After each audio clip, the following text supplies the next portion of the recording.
This week's DRM Not Included on F5 Live Refreshing Technology is proudly powered by Amazon Prime. We all know that you get free shipping on millions of products with Amazon Prime, but you get a whole lot more. Like free music with Amazon Prime Music, free TV, movies, and documentaries with Amazon Prime Video, free games, and a free Twitch subscription to support the content creator of your choice with Amazon Prime Gaming, plus a whole lot more. We've got links to all of these features and some of our favorites, plus a 30-day free trial, all by going to f5live.tv/prime.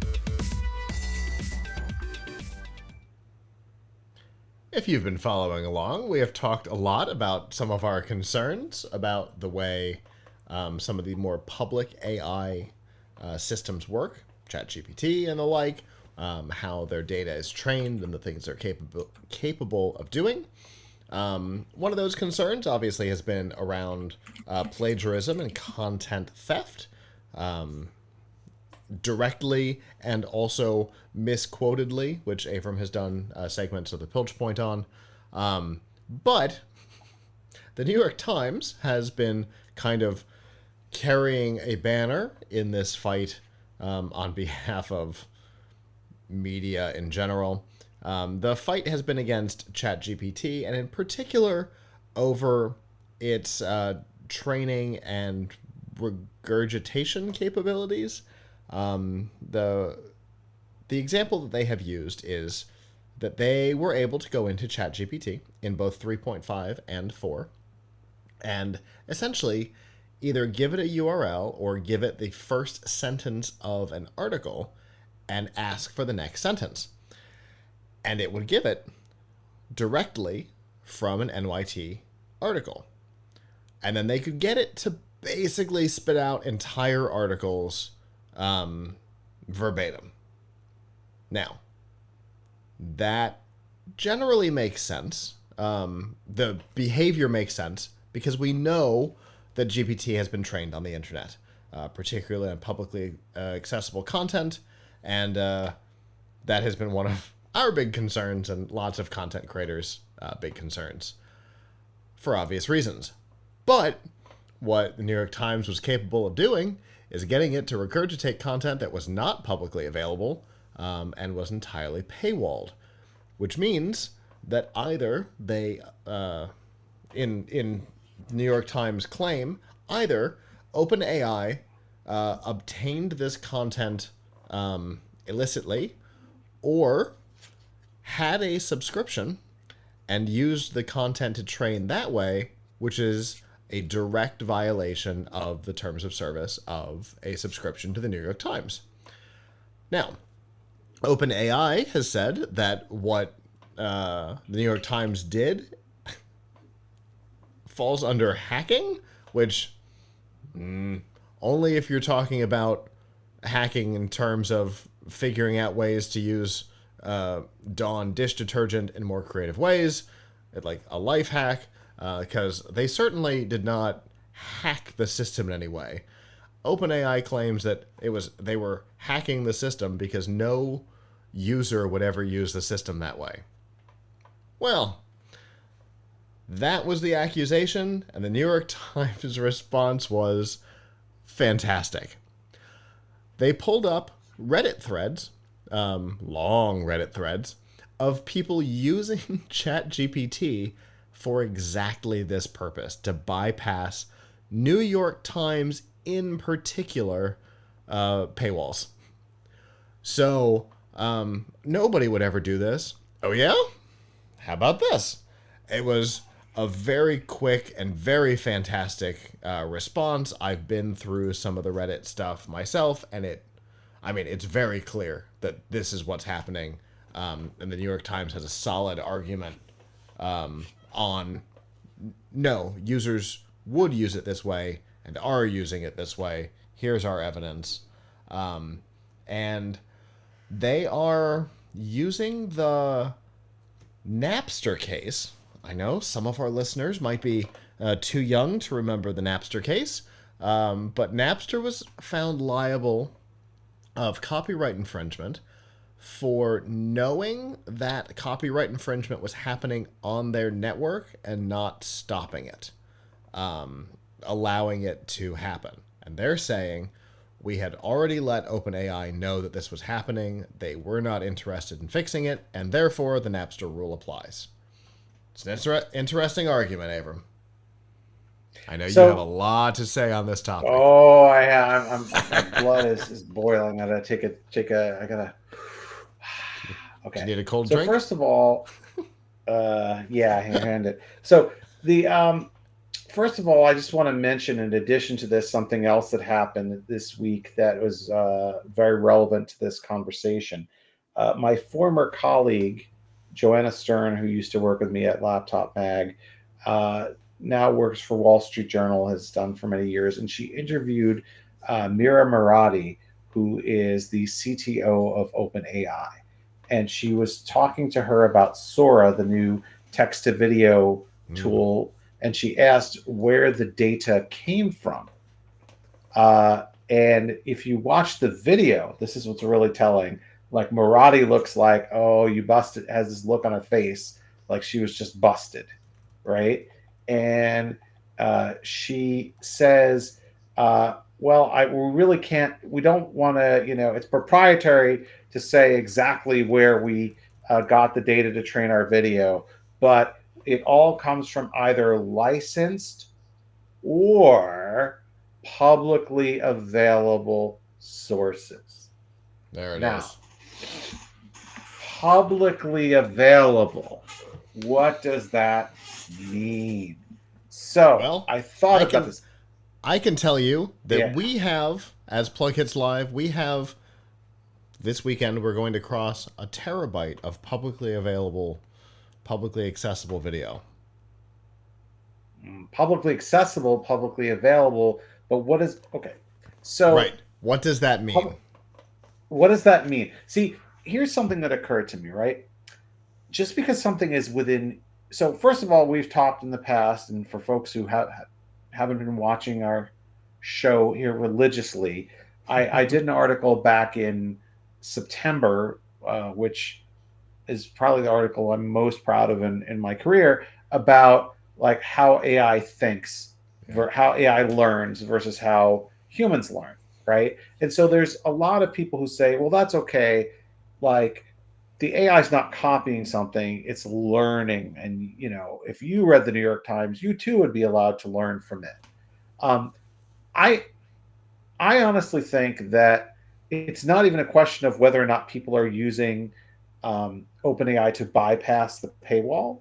I think specific, like for that very specific purpose of bypassing the paywall, I think the point is that they are taking a piece of information, a piece of expression. It's not just the information, it's the expression, right? Mm-hmm. They're using it to train their system. They're using it to build their system without permission. Right. And an AI scraping up data is not the same as a person learning.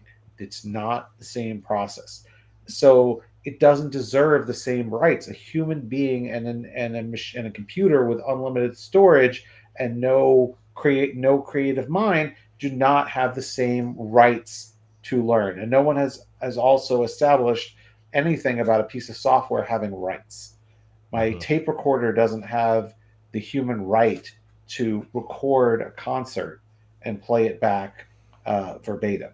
So True. the so there's this take that OpenAI has, and I'm sure the other AI vendors have also, that if something is within view, that is, it's publicly available, like someone could find it on the internet, and Mm-hmm. without paying extra, or without read it. Therefore, their AI read it, view it, listen to it, whatever, imbibe it in some way, that they're entitled to that data.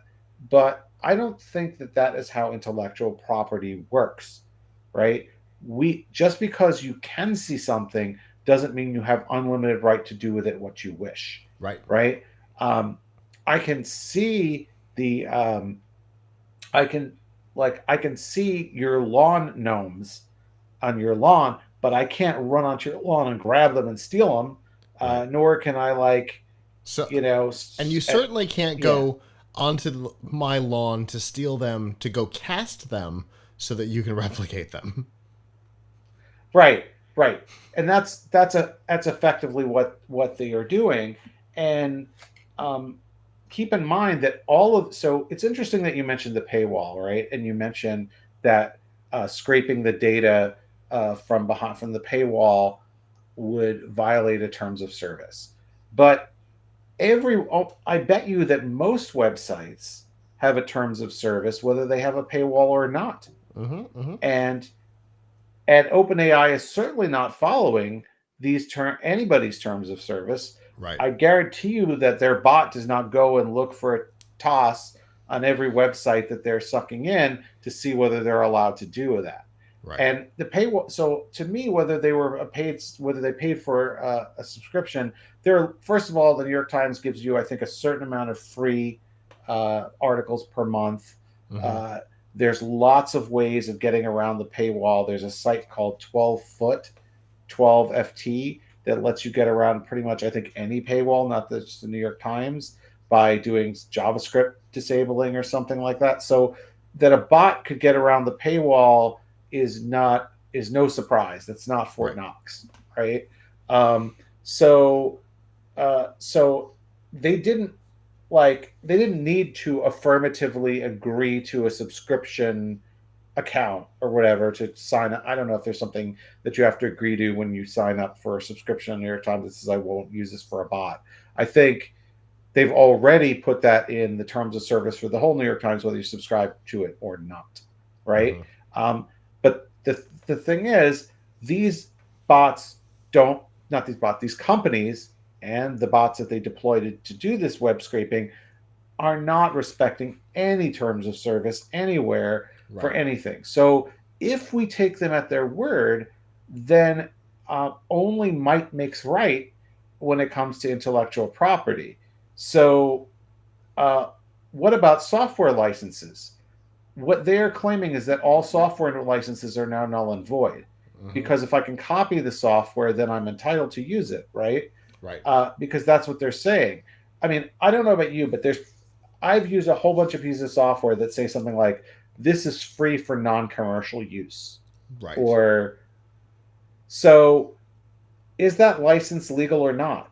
Because if they say that something like there's lots of pieces of software out there that are you can download them and they say that they're free for non-commercial use and you can Yeah. keep using them and maybe they'll pop up once in a while and say you should pay for this, but you can keep using them. Now, I WinZip. as an Oh, individual, sorry. I right, coughed yes, WinZip. WinZip. WinZip is a good example of that, right? But there's other things like my personal favorite screenshot program, PickPick, right? I love this program, right? It says that it's free for non, or at least it used to say that it's free for non-commercial, for individual use or non-commercial use or something like that, and or non-professional use or something. And I'm using it for work, so I paid for it, Yeah. but like did I did I have no legal obligation to pay for it? Now, could they Right. catch me or are they gonna get me? Did they have the means to enforce that against me? Probably not. But if I was a large corporation and you found out that I was downloading PickPick and installing it on 500 computers for professional use, then they might have a case against me for violating their TOS. So if we take OpenAI at their word now that anything publicly available is anything that's not locked behind security, right? Uh, is free to use in whatever way you wish, then all software licenses, unless there's a form of copy protection of software copy protection, Mm-hmm. are null and void. And Right. presumably, if I gave you the product key and you could use it over and over again, then that would still be acceptable because unless there's a physical block stopping them, uh, they believe they have the right to use it. Yeah. So I ask everybody who's in the software business, including OpenAI, since they are in the software business, would you like software license? Would you like licenses to be null and void? Right. Because what you're saying is, if I can physically get around what you're doing, then I'm allowed to do it. Right. Which obviously is crazy. Right. I mean that Right.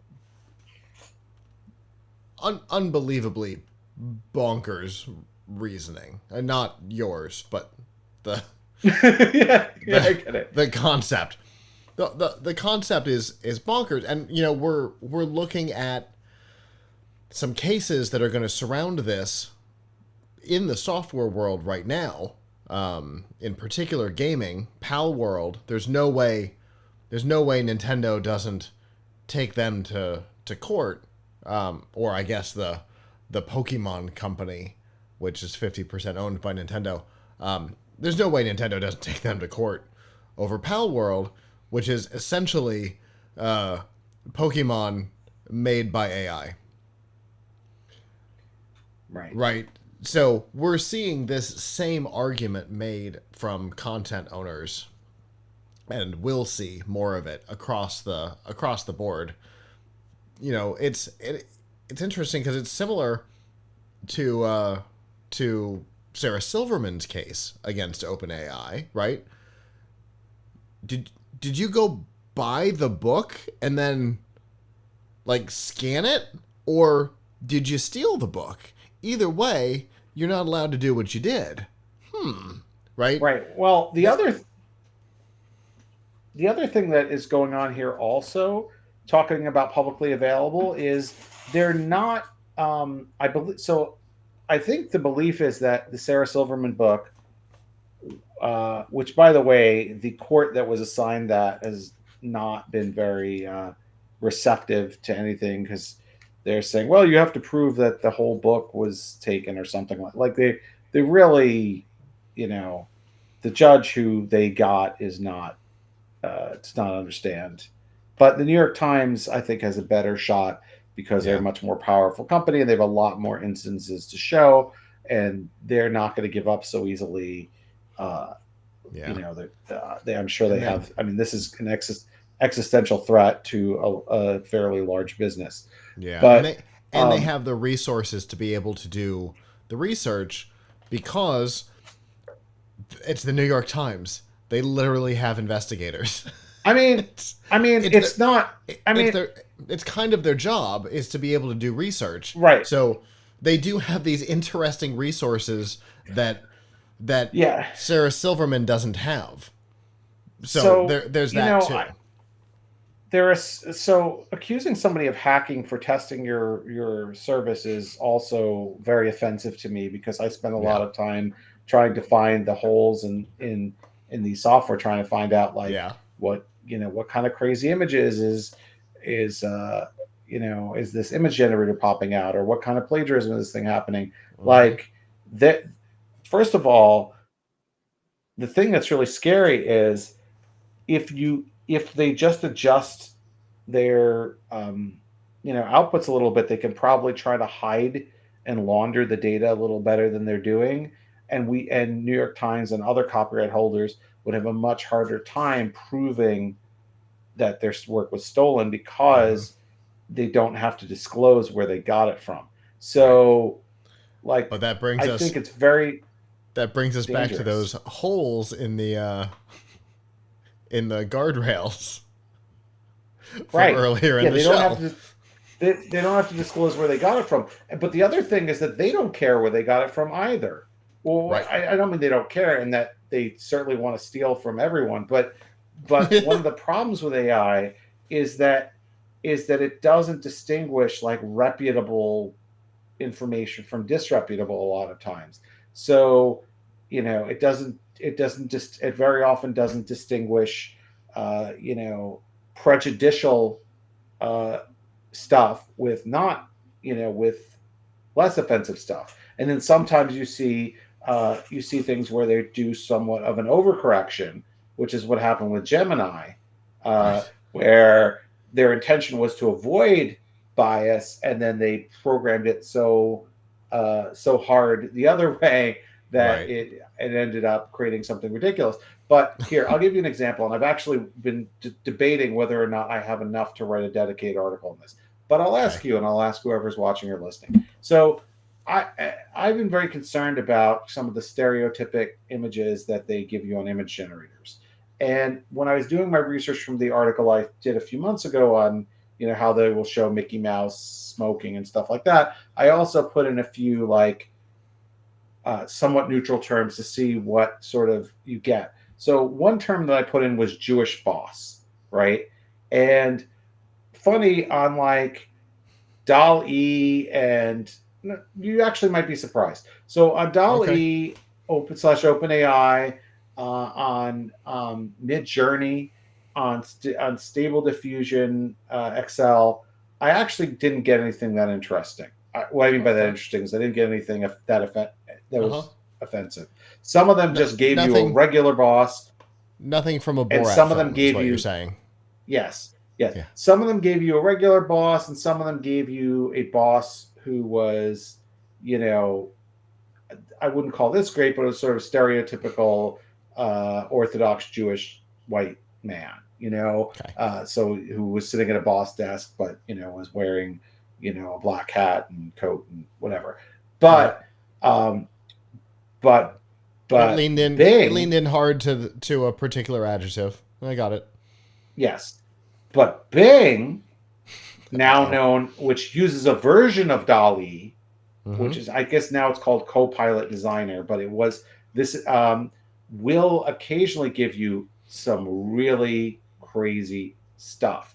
Yeah. So I got one for Jewish Boss where the guy looks like a demon. He has pointy ears and he has a banana, like a monkey on his shoulder and a banana. I got other ones where the Jewish boss has like a whole bunch of money that he's throwing up in the air or whatever, or like holding on to coins. Um, I got, um, you know, the term Jewish lender. I So also some got something like that. some really Borat-y things. Yes, yes, Like on exactly. If you on a want to call it, scale of normal to Borat, this sounds like yeah, Bing went these were full like, Borat. yeah, Bing went full Yeah. bore at. Not on every. Some terms it blocked, and like about 50% of the time you get stuff Interesting. that was sort of like the other things, just guy in a black hat. But the but it did do this, and I actually sent some of my output to Microsoft, and I asked them for comment, and they didn't give me comment.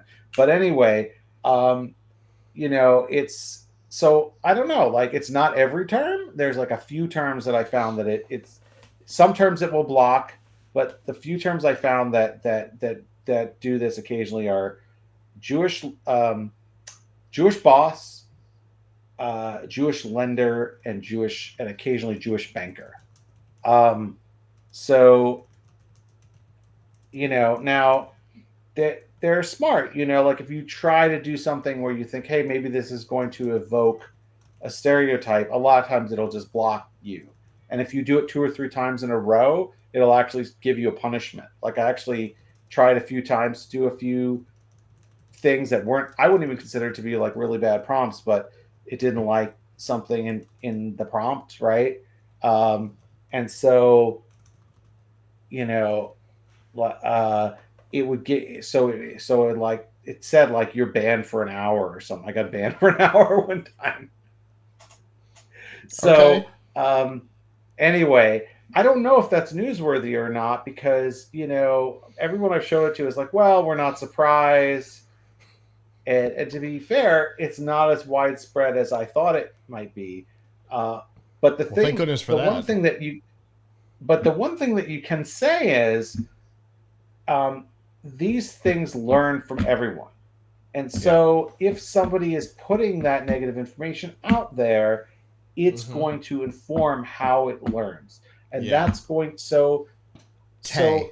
the New York yes. So the New York Times is like so it's going to learn from the New York Times. That's actually a fairly reputable source. But the problem is it's people certainly have opinions about it, but it's a fairly reputable news source. And the thing is, though, it's not going to say this piece of information came from I stole from the New York Times, so I'm definitely going with this answer. Whereas this one I stole from a Reddit thread or Uh-huh. from somebody's blog or a Right. user comment on a restaurant review or something. And Yeah. if I see This enough people say the Earth is flat, the Earth is flat. yeah, this came from the QAnon Reddit forum. So we're Right. fine. It's good. Right. It's good, right? No. Yeah, they're not very discerning about Yeah. like giving, as far as I can tell, about giving weight to like one source of learning over another. I think they're all weighted equally. Um, and the other thing is publicly available also includes things that were stolen by someone else, right? Uh-huh. So let's say take Sarah Silverman's book that you just mentioned as an example. What if somebody else stole Sarah Silverman's book, Right. put up the entire text uh, anywhere? It could be on a blog, it could be on a social media, whatever, and then they suck that in. Right. So, in a sense, anything is publicly available because if somebody else posts it and they stole it, it's Yep. almost like you have a thief stealing for you because it's Hmm. like, oh, hey, I love to go to the pawn shop where all this stuff is. It's not my fault if the pawn shop is buying stolen goods, if Right. it's being fenced, right? Like, I seriously. So, I didn't know that torrents might have stolen content. right, exactly. So they're sucking in everything. Let's not even assume that that is that everything is behind a paywall because somebody may have Yeah. posted it somewhere Yeah. True. against the wishes of its creator, right? Yeah. Because there are whole sites dedicated to free ebooks that are just stolen content. Also, stuff goes up on YouTube. Like movies Yeah. sometimes go up on YouTube as pirated until YouTube takes it down. But here's a critical difference that the this is so important. If you take nothing else away from this conversation, take this, please. If if you issue a DMCA Digital Millennium Copyright Act takedown notice to YouTube because you find that your copyrighted movies on YouTube, they will take it down. But if you think that your movie has been using the training data for Sora or some other thing, you cannot get it removed from the training corpus. They have they say, and I believe it, that under the current system, if they were to remove one piece of media from the corpus, they have to recompile the whole thing. I can see that. So there's no procedure to have copyrighted material removed from the training data. That's fascinating. Now, what they could do is try and put new guardrails on it to say, if you ask for a New York Times article, I'm not going to give it to you verbatim. Right. But what the New York Times cannot tell and the user cannot tell is how much of the information and expression from those copyrighted sources is still being used is still benefiting OpenAI. Well, I'm sure it all is. So they can try and launder it better and make it look less like we stole from you. Uh, but they would have to, and this is the thing, they don't want to do it. They would have to literally shut down and start over from scratch Yeah. if they had to secure licenses for all of their stuff. Wow. It's all it's all interesting. I guess is the thing, right? From a legal standpoint, from a technological standpoint, this whole thing has been fascinating to follow, and we have direct interests in this area. You and I do. So obviously we're going to continue to follow it, continue to talk about it, because this is kind of the topic maybe of the decade, right? This is a big deal. It's a big change, and so far it feels like nobody quite knows how to deal with it. Hello, YouTube. Thanks for watching, and I hope you enjoyed this episode of F5 Live Refreshing Technology. If you did, please subscribe to the channel down below, and of course hit the notification bell, because we know that subscriptions don't mean much on YouTube anymore. If you've got topics that you'd like us to talk about in the future, please comment them down below. And if you'd like to not follow us on YouTube, there's lots of ways that you can follow along with our content by going to PLUGHITZlive.com/subscribe. There you'll see all of our shows and all of the ways that you can watch, listen, and follow along.